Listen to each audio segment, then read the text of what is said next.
ليلة القدر خير من ألف شهر. السلام عليكم ورحمة الله وبركاته. بسم الله الرحمن الرحيم. الحمد لله والصلاة والسلام على رسول الله وعلى آله وأصحابه أجمعين.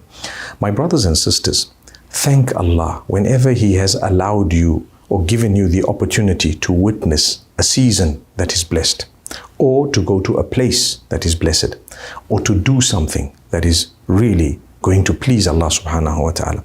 Thank Him for that. Ibrahim alayhi salam was instructed to build the Kaaba. Him and his son Ismail, may peace be upon them, built the Kaaba. When they were done, they said, Rabbana taqabbal minna. O our Lord, accept it from us. Innaka antas sami'ul alim. You are all hearing, all knowing. And they continued to supplicate when they were done with building the Kaaba. So they asked Allah to accept it from them. And they were thankful to Allah subhanahu wa ta'ala. Because number one, you understood the instruction of Allah. Number two, Allah granted you the ability to fulfill it. And number three, Allah gave you the chance to witness it in order to fulfill it. You could have been dead before you witnessed the month of Ramadan.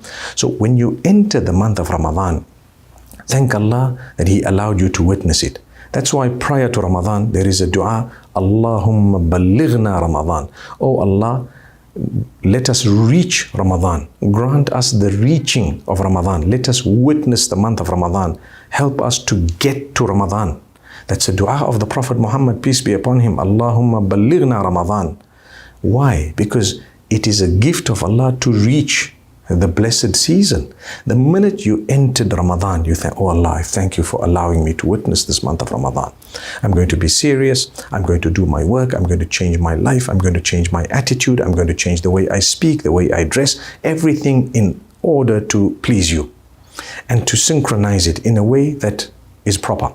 So my brothers and sisters, you thanked Allah for allowing you entry into the month. For example, and it could be the days of Hajj, it could be so many other things, blessed seasons. In fact, every day and night we thank Allah for allowing us to see the evening, for allowing us entry into the day. If you look at the Sunnah du'as, that's exactly what the Prophet, peace be upon him, says, Alhamdulillah, alladhi ahyana.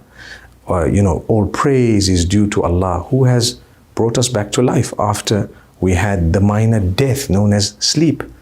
بَعْدَمَا أَمَاتَنَا وَإِلَيْهِ النُّشُورِ. And ultimately we're all going to return to Him. So, and then in the evening he would make another dua, also thanking Allah and saying, in your name we recline, and so on. There are so many sunnah du'as.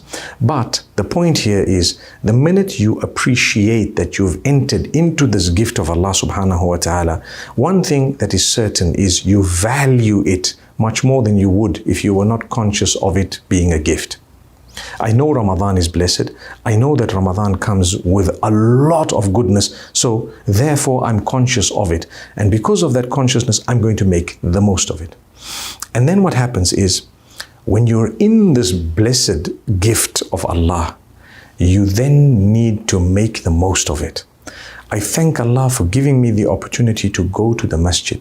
And I thank Allah for allowing me to pray. I'm normal, I'm standing, I'm sane, I've taken the time as an honor for the sake of Allah subhanahu wa ta'ala to pray. And here I am, I want to thank Allah. I'm going to make the most of this. And when you're done, you thank Allah, you ask Him to accept it from you, you seek forgiveness, you send blessings and salutations upon Muhammad sallallahu alayhi wasallam, and you prepare for the next one. Subhanallah, you prepare for the next one. So when you are looking at Ramadan and what has happened in this beautiful month of Ramadan, you will find that we did a lot and we engaged in a lot of deeds. But what is going to happen thereafter? If we ask ourselves this beautiful question, what is going to happen after Ramadan? Well, I need to be grateful to Allah and thank Him. I sought forgiveness. I spent the nights in ibadah. I spent time in i'tikaf. For example, if you did, I read so much of Quran. I did so much of dhikr. I helped so many poor people. I changed some of my habits. I became more conscious of my dress code. I quit some of the things I used to listen to. I have started listening to more beneficial things. I have reached out to some of those whom I had petty arguments with and so on, and tried to make peace with people. You know what? You need to thank Allah for this gratitude. Gratitude is key. It is not you. It is Allah who allowed you and Allah who accepted it from you. Allah gave you the ability to do something. Now, if you go back to the story of Qarun, he was very intelligent. He was a strong businessman. He made a lot of money. He had so much of treasure, and he kept in his wealth, and he had them in huge treasures.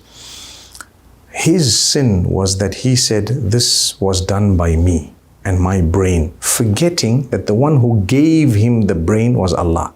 Now, if you bring our little selves into that equation, sometimes we say, well, I did the deed, so surely I should be rewarded for it.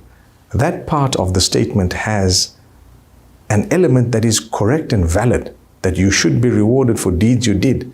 But you need to thank Allah for giving you the ability to do it, for putting it in your heart. How many people have seen a lot of good causes in front of them, but they don't understand it. They've witnessed the cause and they don't want to be a part of it. Allah did not put it in their hearts to be a part of a certain cause. So when you go to them and explain to them, this is a beautiful cause, we want you to donate or to participate, and they just don't see the light. It's not because they are bad, but it's because Allah does not want them to participate in it. So it's not in their hearts. Whether it's their fault or not, they might be doing other charities and not this particular one. It's just an example I'm giving. But the same applies to other acts of worship. Allah puts it in your heart. Let me dress appropriately. Oh, that's a gift of Allah. For Allah to put it in your heart to do something is a massive gift of Allah Almighty. For Allah to put it in your heart to set aside a time for Quran every day is a huge gift. Make sure you use it and make sure you seize the opportunity, because sometimes He'll take it out of your heart.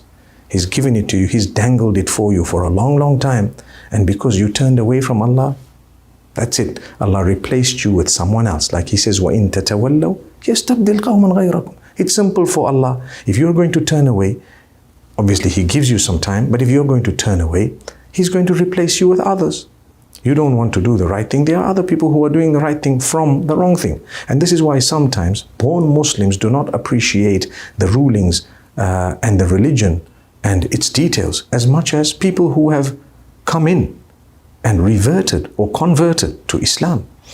People don't see the light sometimes when they were born Muslims because they haven't compared it with the darkness at times.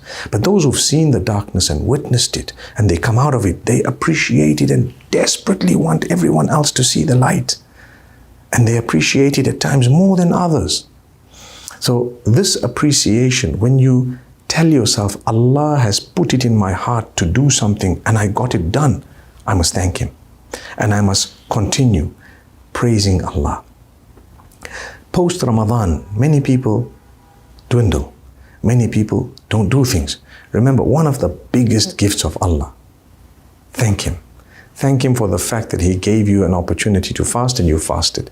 If you missed a few fasts because of your journey, because of your sickness, because of menstrual cycle, or for a valid reason, remember to thank Allah. Oh Allah, I thank You that You actually allowed us to abstain from fasting for these reasons, and You had mercy on us. You are the most merciful. Subhanallah. So you thank Allah and you make an intention to cover it up whenever you can by the will of Allah subhanahu wa ta'ala.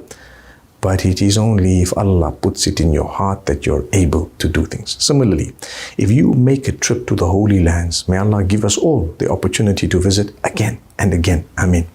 It costs a lot of money and it requires a lot of dedication and so on. People save up and they want to make the journey. But some people have the money and they don't even bother. Why? Because Allah did not put it in your heart. Some people are so wealthy and they are Muslims and they would never think about going even for Hajj, unfortunately. Very unfortunately. I had a brother many years ago, he passed away, may Allah forgive him and grant him Jannah, who told me, look, I'm old and I'm able and I have the wealth, but can I not just send someone else to do the Hajj for me? And I said, no, if you're able and you have the wealth, you're capable. Allah says, Man istata'a ilayhi sabilan, you have to go yourself. You have to go, whether you like it or not. You're going to have to go and interact with all the people that are there, no matter who they are. Allah's going to put them in front of you to test you. These are your fellow brothers and sisters. You could have been in their positions regarding those who might be on a lower economic or financial level than you. But that doesn't mean you don't interact. Allah must put it in your heart, the love of fulfilling a deed. Then you fulfill it. So to go to the holy lands, number one is some people's hearts, it's just not in it. And then some people want to do it, but circumstances do not allow them. And then they give up. Truth is, make an effort and go. Subhanallah. Go and thank Allah for accepting you. That's why when we enter this condition of ihram, where we go into make the pilgrimage, minor or major, the statement we declare is labbaik Allahumma labbaik. What does it mean? Labbaik means I am here at your service. I have responded to your call, O Allah, and here I am at your service, my Lord. Subhanallah. So we are enslaved in the sense that we are the slaves of Allah. We will do what He wants. We need to make an effort within what He has granted us. But remember, thank Him for giving you a mind and a heart and a soul that is inclined towards the goodness. Many people's minds and hearts and souls are inclined towards the wrong things. May Allah guide us all and remove us from the darkness, bring us to the light. May Allah make it easier for us to fulfill goodness as Ramadan ends. May He make us use these blessed nights seeking forgiveness. Allahumma innaka afuwun tuhibbul afwa fa'fu anni. Oh Allah, you are most forgiving. You love to forgive.